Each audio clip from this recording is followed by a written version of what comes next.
Hey, you? It's me. You love Star Wars, I love Star Wars. Let's talk about Star Wars. Stormtroopers. Because at the end of the war, all the Stormtroopers are a bunch of homeless, out-of-work war vets, except they're all clones of one guy. So it's like Star Wars meets Multiplicity meets Rambo, and all the homeless vets are Jango Fett. And he's like, where's our parade? And the other Jangos are like, where is our parade? Because where is it, you know? And then the people are like, get a job, you lazy Jangos. Stop saying Jangos. I'm sold. Sucrose, dextrose, space, citric acid, Mon Mothma, natural flavor. Perfect! Why did you tell me? To be honest, I only got into this line of work for the action. What kind of action? Oh my Star-Lord!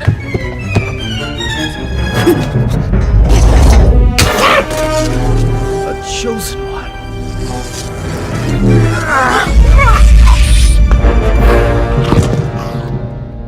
Do we have no security? Sir, I just don't think it's a secret base as in secret is a comprehensive security plan. What do you mean you have a blaster, don't ya? We have a guy full of space magic. Space magic is a myth. I don't know what you're talking about. He clearly died of a space heart attack. I'm very busy. Say on it, I swear. Bubba Feets is a terrible bounty hunter. Bubba Feets! Bubba Feets! In the extended universe.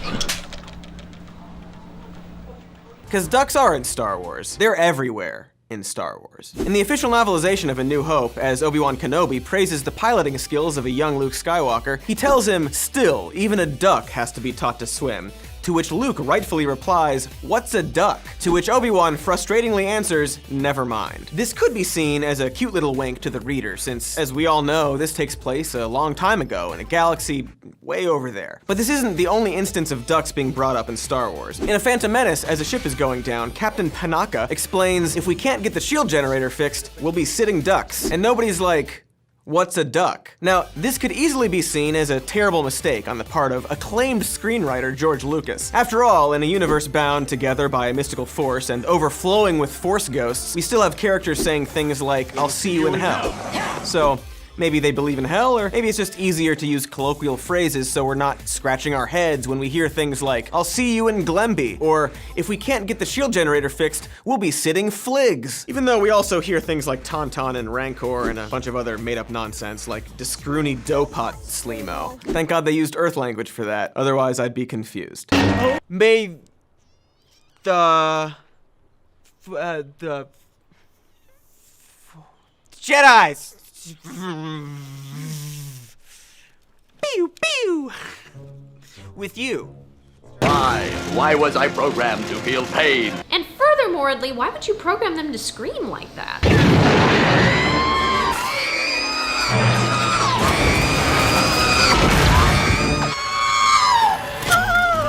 They didn't always feel pain. Remember, in episode 2, Attack of the Boba Fett's, C-3PO gets torn apart in that hilarious and very necessary robot factory sequence, and he doesn't feel a twinge of pain. Just puns. I've quite beside myself. Just twinges and twinges of puns. Okay, so they didn't program them to feel pain until later? That would explain why 3PO's so afraid in the original trilogy, or the Orig Tridge, as I've just now decided to call it for the rest of my life. In the Orig Tridge, 3PO knows he can feel pain, so he flips out all the time. The possibility of successfully navigating an asteroid field is approximately 3,720 to 1. I'm standing here in pieces, and you're having delusions of grandeur. That hurts! Bend down, you thoughtless... Please don't deactivate me. Sir, the odds of surviving a direct assault on an Imperial Star Destroyer... Shut up! The opening crawl continues. There's a new empire and a rebellion named other stuff. Okay, sure, yeah. Leia sent a great pilot to get a map to Luke. All right. He gets it from, according to the opening crawl, an old ally. Cool. Brand new Star Wars. It's been years. How exciting to get a familiar character recontextualized in this new series. And it's... This will begin to make things right. Who the f is this guy? Lor San Tekka? That's not an old ally. That's some complete stranger who dies in 5 minutes. Why even bother calling him an old ally? I know it's hard to get old characters in, because most characters are dead. but it's probably not impossible. Mace Windu's dead with the rest of the Jedi. Okay, Mon Mothma and Akbar, they're alive, but they're with the Resistance, so it doesn't make much sense. Lobot seems pointless, and Lando is too beloved to kill right away. Also, probably a bad idea to have a bunch of troopers in white gun down a black man in the first few minutes of your fun movie about space. But of the saga so far, there is one character still alive, one who would be perfect for this. One so obvious, because this complete stranger should be Jar Binks. The very first spoken line in the film is said by some asshole named Lor San Tekka, and he says, "This will begin to make things right." Many theorize that this is actually a wink to the audience. Basically, the Star Wars franchise saying, hey, sorry about the prequels, we're gonna do our best. This will start to make things right with you. And what better way than to take a universally despised character, recontextualize him in this new story, connect all the trilogies, and then have Kylo Ren slice that f***er up. Jar Jar has a deep connection to Anakin Skywalker and the Jedi, and the government, so his participating here would make sense. And seeing his old, grizzled face here would make for some great unshown scenes. His secret life fighting for the rebellion, helping Anakin's Jedi son, redeeming himself for all the Misas and the uses. And it wouldn't be CGI Jar Jar, it would be a costume, makeup, a mask, a real classic Tridge Star Warsy version of Jar Jar, indicating right away that this isn't like the prequels. This isn't all green screen and CGI frogs. This is the real shit. This'a will a begin to'sa make a things a right againsa, says a withered old Jar Jar, right before he helps save the galaxy and then gets slashed up by the galaxy's new resident dickwad. Seems like a missed opportunity. And then we meet Poe. I think we needed something to feel lesser than, so we could control it. If robots were perfect, efficient, we'd feel insecure. So we installed fear, screams, and shame in them so we wouldn't feel bad ordering them around. That seems a bit cynical to me. I, for one, don't believe that anyone should need a subordinate just to boost up their own. I just want Benny! to Didn't I already tell you that I don't need you right now? Sorry, very sorry, very, very sorry. Okay, keep the screaming robots. Nobody was asking if we should get rid of them. It's just movies, man! Sorry. You know the Ewoks were only there to sell toys, right? What are you talking about, man? The whole movie's there to sell toys. I will choke you to death! I'm just saying, the word Ewok in The Return of the Jedi is never uttered once in the entire film. That can't be true. Yeah, I read it on Reddit in a readout. The special editions, you know? Fix all those mistakes. Hey, Michael. Yeah. What? You haven't seen the special editions? They're awesome! And then he just tops himself with prequel after prequel.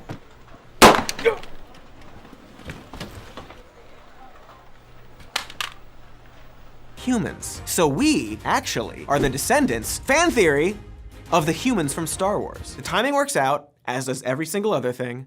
Prove me wrong. Sorry, I'm now getting word that there's also a Star Wars novel called Alien Invasion that was commissioned by Lucas that dove into the origin of humans in the Star Wars galaxy by explaining that in the 25th century on Earth, humans were facing a totalitarian computer-controlled society, and so went back in time and traveled to another galaxy and then made Star Wars. So that novel was canceled. So actually, I think my theory holds up, and we're all descendants of the humans from Star Wars. Or wait, fan theory, none of this matters. There's no reason for ducks in Star Wars other than George Lucas is lazy and not that great. And fan theory, Star Wars is kind of dumb. Also, fan theory, Supreme Leader Snoke is actually real tiny.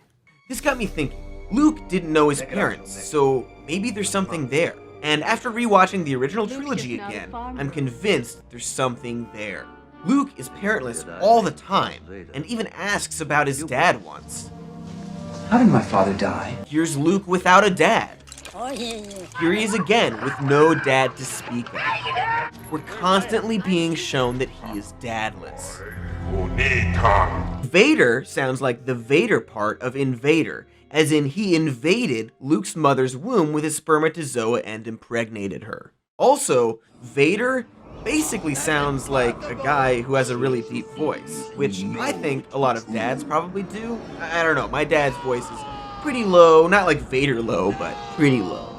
Also, at one point, he says this: I am your father. So here we have the word father, which is American English and English for the Dutch Vader, which is the character's name. So why would he say his name? I am Vader. Not a very interesting line 2/3 of the way through the trilogy, but he says I here, not me.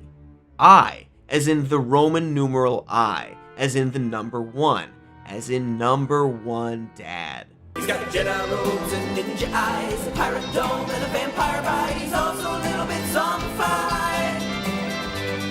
He sails the ocean only at night. Got throwing stars and throwing their hand sabers made light. He's got zombies appetites.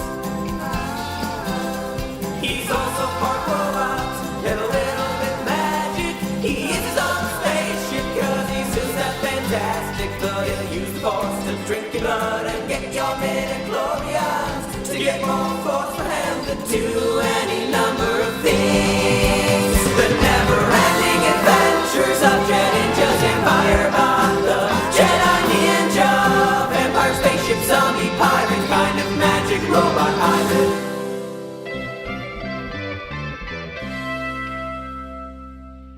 Oh!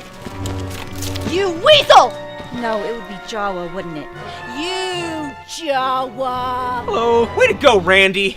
Now we'll never be Jedi. That's right. You won't. But I will. Mud and that lady, they promised if I got rid of that old Jawa, they'd make me a Jedi. I've only ever seen you use the light side. Yeah, Turks can use the light side too.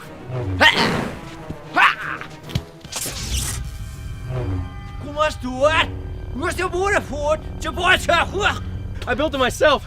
What, you think I'm gonna wait 18 years? Or wait till Evo invites me to the dueling team? Frack that. I mean, f that. It was a rush job though, honestly. Some of the parts came in this morning. I'm not super sure on it.